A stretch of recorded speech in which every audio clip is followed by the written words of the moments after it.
Hola, ¿cómo están todos ustedes? El instructor FIDE Gerardo Hernández nuevamente para comentar una interesante partida de Paulo Morphy, jugada el año 1859 en la ciudad de Londres. La particularidad de la partida que veremos ahora corresponde a la única simultánea que ofreció Paulo Morphy mirando los tableros, es decir, porque la gran mayoría de sus simultáneas era a la ciega. En este caso fue la única en Europa donde jugó una ofreció una simultánea de ajedrez jugando a la ciega, digamos, mirando los tableros. ¿Ah? Esto, esta exhibición se produjo en el St. James Club de Londres el 26 de abril de 1859.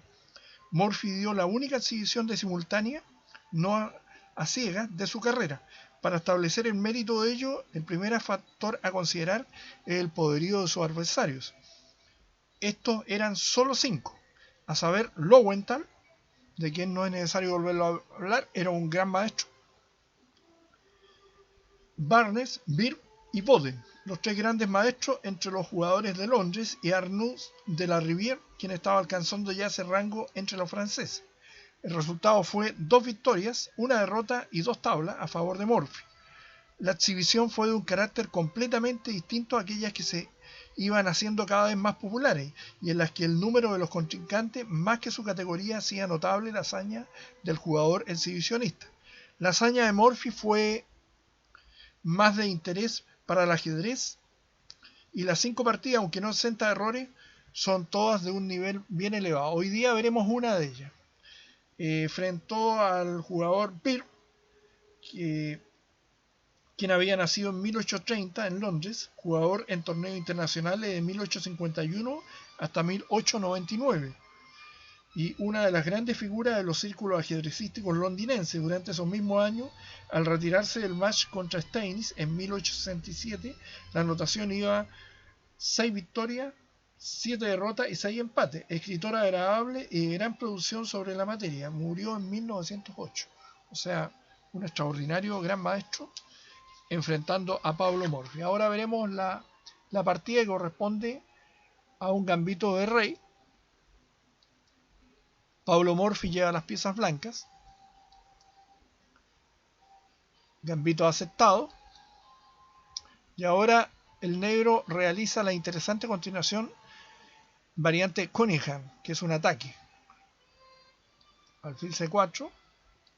Y ahora la idea es que si el blanco hace caballo por alfil, viene dama por, haciendo perder el enroque, y con menos ya el caballo blanco desaparecido del tablero, es más interesante la presencia de la dama negra en el flanco del rey, debilitado de las blancas al quedar el rey atascado en el costado, digamos, en el centro del tablero. Por lo tanto, el blanco inicia un interesante gambito, captura, enroque, vuelve a tomar, rey H1, donde queda muy seguro de cualquier ataque momentáneamente, y el negro ha quedado retrasado en el desarrollo. Y acá tenemos el tema temático del gambito de rey, la columna alfil del rey abierta o semiabierta, por así decir, pero con las piezas blancas directamente amenazantes sobre la casilla F7, y el alfil que estaba de las negras ubicado en H4 queda expuesto. Interesante respuesta, donde obliga al alfil a capturar. Si toma de peón sería un absurdo porque bloquearía la diagonal del alfil, y esa jugada permite justamente la salida del alfil que está en C8 por parte de las negras. La idea es, después de esta jugada, que si el blanco hace caballo por H4, vendría caballo por D5 y las negras tendrían la amenaza del caballo blanco en H4, lo que permitiría compensar la captura de las piezas. Por lo que el blanco hace alfil por F7, jaque, rey por F7, caballo por H4, ya que el caballo en F6 está clavado y además interrumpe la acción de la dama que estaba en D8. Torre E8, una jugada muy natural, pero no es la mejor. Más fuerte era torre F8, evitando lo que sigue a continuación. Blanco desarrolla, consolida la posición del peón en E4. Y el negro saca el alfil con ventaja al atacar la torre que está en F1. ¿Qué tiene que hacer el blanco? Y ahora nos encontramos con la hermosa respuesta de las blancas, producto de la mala ubicación que quedó la torre en E8. Jaque. Rey G8, apartándose de la línea semiabierta, o abierta en este caso ya. F. Torre por F6, bonito sacrificio de calidad. Donde no es posible tomar con dama por dama E8 jaque. Tiene que tomar de peón. Y ahora el blanco prosigue su desarrollo. Entregó la calidad, pero tiene una rápida salida de piezas. Lo que molesta a las negras mueven la torre. El blanco baja la dama a F3 con ventaja al atacar el alfil que está en H3. Dama D7, protegiendo dicho alfil. Alfil F4, desarrollo con ventaja al atacar a la torre que está en E5. El negro con buen criterio desarrolla sus piezas para no verse demasiado retrasado en el desarrollo. Y ahora rey por H2, atacando directamente el alfil que está en H3. Alfil G4, torre G1 con ventaja. Se movilizó la última pieza y clava la acción del alfil a la casilla G4. H5, única para no perder la pieza.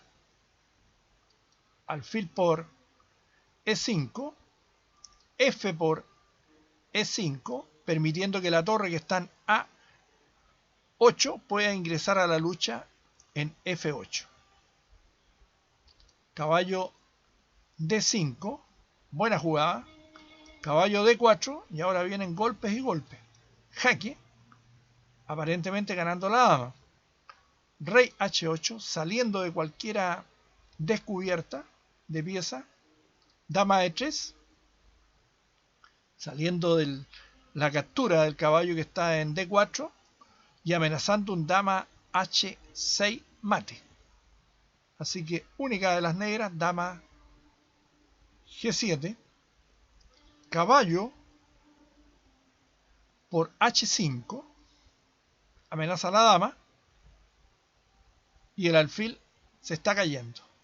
Dama H7, torre por G4, dama por H5, dama H3 y ahora amenaza caballo G6 jaque ganando la dama.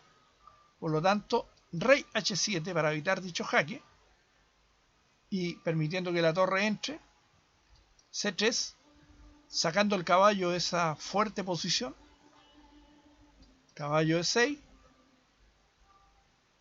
Y ahora el blanco tenía esa contundente continuación, ganando rápidamente este final. Pero hace torre G6, torre E8 y ahora viene una liquidación ventajosa para las blancas. Torre por E6, torre por E6, dama por E6, dama por H4, dama H3, dama por H3 jaque. Era un poquito mejor dama H6 para, en caso de captura, ¿no es cierto?, avanzar más rápidamente con el rey hacia el centro del tablero. Pero la suerte está echada.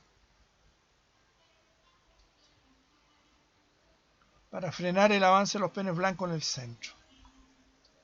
Rey G4, la famosa oposición. Rey G6, rey F3, rey F6, rey E3, rey E6, D4, peón por peón, jaque, peón por peón, rey por D4, rey D6, jaque. Ahora tenemos la coronación del peón. Rey E6, rey E4, rey E7, rey D5, rey D7,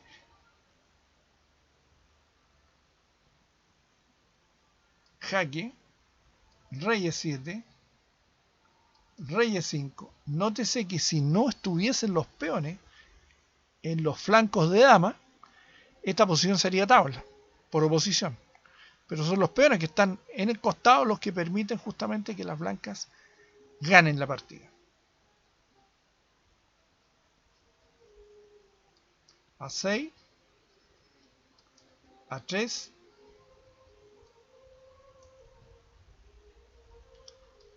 rey 8, rey D6 y las negras abandonan. Yo los invito a que traten de ver cómo se gana este final. Insisto, si se sacan los peones del ala de dama, la partida es tabla. Porque el blanco terminaría ahogando al rey de las negras y el negro continúa, ¿no es cierto?, rey D8, sin haber peones. Pero hay peones, y los peones son el factor justamente estratégico que cambia el sentido de la posición. Estos son los finales de peones con oposición, que hay que saberlos jugar, porque es muy interesante conocer finales de partida. Y acá estamos viendo un final donde el rival, el gran maestro Peer, abandona al darse cuenta que este final de peones está perdido.